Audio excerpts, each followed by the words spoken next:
यादों से भरा हुआ पराना रेडियो।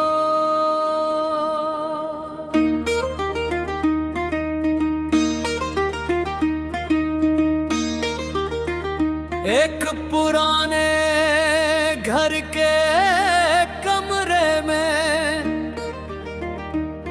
एक लकड़ी का रेडियो रखा था। इसकी सतह पर वक्त की धूल जमी हुई थी और बटन हल्के से जंगालूद हो चके थे, मगर फिर भी वो वहां मौजूद था।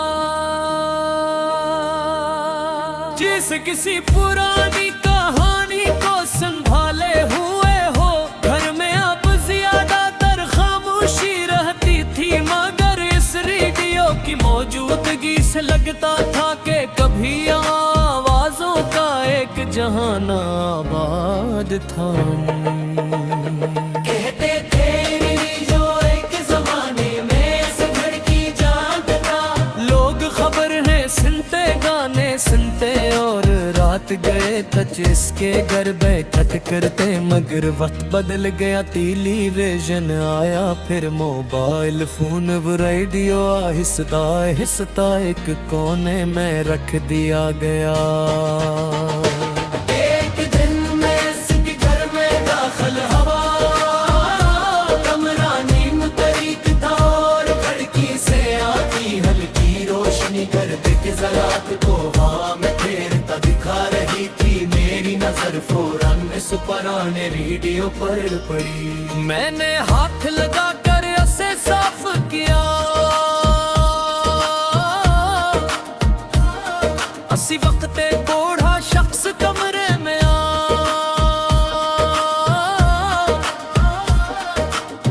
वो इस घर का मालिक था।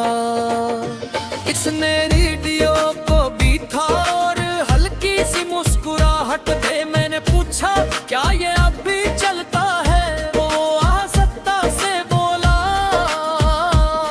चलता तो शायद ना हो मगर बोलता जरूर है। मैं हैरान हुआ, मैंने पूछा वैसा है? वो कुर्सी पर बैठ गया और बोला, ये आवाजें नहीं सुनाता, ये यादें सुनाता है। ये जुमला मेरे दिल में अतर गया। इसने आस्था से रेडियो का बटन घुमाया, एक हल्की सी कड़कड़ाहट की आवाज आई जैसे वक्त जाग रहा। फिर चांद के एक पुराना गाना मध्यम आवाज में कमरे में फैल गया। बूढ़े की आंखें थोड़ी नम हो गई। इसने कहा, ये वो गाना है जो मैंने अपनी बीवी के साथ पहली बार सुना था। कमरे में खामोशी छा गई, सिर्फ रेडियो की आवाज थी। मैंने महसूस किया कि ये सिर्फ मौसीकी नहीं, एक पूरी जिंदगी थी जो दोबारा जिंदा हो रही थी। पूरा शख्स आस्था से बोला, लोग कहते हैं पुरानी चीजें बेकार हो जाती है, मगर असल में वो सिर्फ खामोश हो जाती है। मैंने रेडियो को देखा, इसकी लकड़ी पर हाथ फेरते हुए यूं लगा जैसे वक्त की पत्तियां एक एक करके खिल रही हूँ। मैंने पूछा, आप से देखते क्यों नहीं? वो मुस्कुराया, क्योंकि कुछ चीजें देखने के लिए नहीं होते, सिर्फ याद रखने के लिए होती हैं। ये सुनकर मैं खामोश हो गया। रेडियो की आवाज कभी बुलंद होती, कभी मध्यम, जैसे माजी और हाल एक दूसरे से बात कर रहे हूँ। बूढ़े ने कहा रेडियो ने मुझे दुनिया से जोड़े रखा, जब दुनिया मेरे करीब नहीं रही थी। मैंने खिड़की से बाहर देखो, शाम कर रही थी। परिंदे अपने घरों को लूट रहे थे और आसमान नारंगी रंग में खिल रहा था।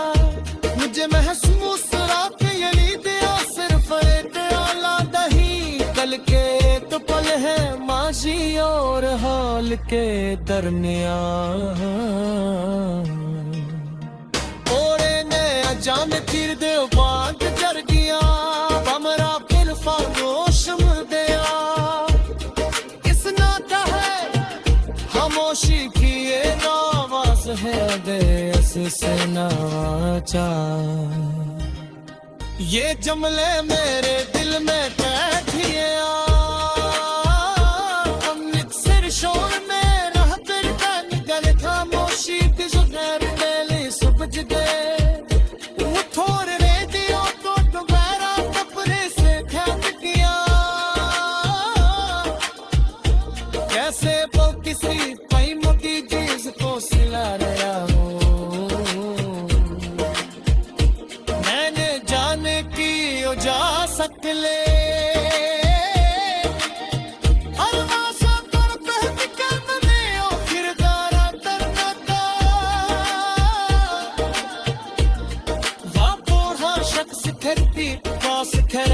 करके रहा था और पुराना रेडियो अपनी जगह खामोश मदे मौजूद था।